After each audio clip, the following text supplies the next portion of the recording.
دوسری بات جماعت احمدیہ نے یہ کی کہ باوجود اس کے کہ مہاتما گاندھی نے بھی، نہرو صاحب نے بھی، حضرت خلیفۃ المسیح ثانی میرے سے 2 دفعہ پہلے جو سربراہ تھے جماعت کے، ان کو ذاتی پیغام بھیجے، اپنے نمائندے بھیجے، منتیں تو نہیں کہتا لیکن تنبیہ ضرور کی کہ آپ پاکستان کے ساتھ شامل ہونے کی غلطی نہ کریں، یہ آپ سے بہت برا سلوک کریں گے، اور جو افغانستان میں آپ لوگوں سے ہو چکا ہے اس کی یادیں تازہ کر دیں گے۔ اور گاندھی صاحب نے جو پیغام بھیجا مردولہ سارا بائی کے ذریعے بھجوایا تھا، اور اس میں اتفاق اپنے لیے سمجھتا ہوں کہ میں اس میں موجود تھا اس وقت۔ اس نے یہ پیغام دیا کہ گاندھی صاحب کہتے ہیں کہ آپ کی فراست اور جو مضامین سیاسی آپ کے رہنمائی کے لیے نکلتے رہے ہیں، ان کے ذریعے سے ظفر اللہ خان صاحب کی وجہ سے بھی انہوں نے کہا میں آپ کی بڑی عزت کرتا ہوں،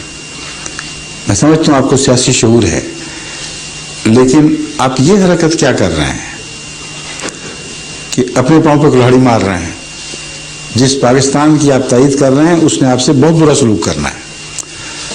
حضرت مسلم موعود نے، ہم ان کو مسلم موعود بھی کہتے ہیں، یعنی خدا تعالیٰ کی طرف سے اصلاح کا وعدہ جو تھا وہ ان کے ذریعے پورا ہوا۔ آپ نے جواب دیا کہ گاندھی صاحب سے کہہ دیں کہ میں بھی آپ کی عزت کرتا ہوں، لیکن 2 باتیں ہیں جن کو یاد رکھیں، ہماری زندگی اور موت مسلمانوں کے ساتھ ہے۔ یہ نہیں ہو سکتا کہ آپ مسلمانوں کا قتل و غارت کروائیں، ان پر مظالم کریں، ان کے حقوق پامال کریں،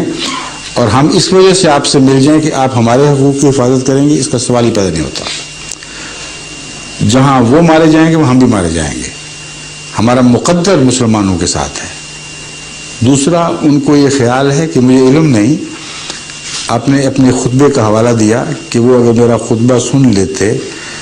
تو ان کو پتہ چلتا کہ میں نے جماعت کو جہاں پاکستان کی تائید کی ہدایت کی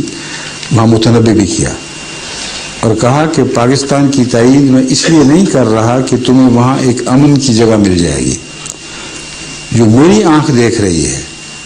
وہاں تم پر ایسے خوفناک مظالم ہوں گے کہ اگر میں تفصیل بیان کروں تو جو کمزور دل ہیں ان کے دل بیٹھ جائیں گے، لیکن اس کے باوجود ہمارا مقدر ہے کہ ان مصیبتوں میں سے گزریں اور قوم کی تقدیر بھی محنت اور کوشش اور قربانی کے ساتھ تبدیل کرنے کی کوشش کریں، اور اسلام کا ساتھ نہ چھوڑیں، کیونکہ یہاں اب وطن کی بات نہیں رہی، اب یہ سوال مسلمان غیر مسلمان کا سوال ہو گیا۔ یہ آپ نے جواب دیا، اور یہ بین ہی اسی طرح ثابت ہوا۔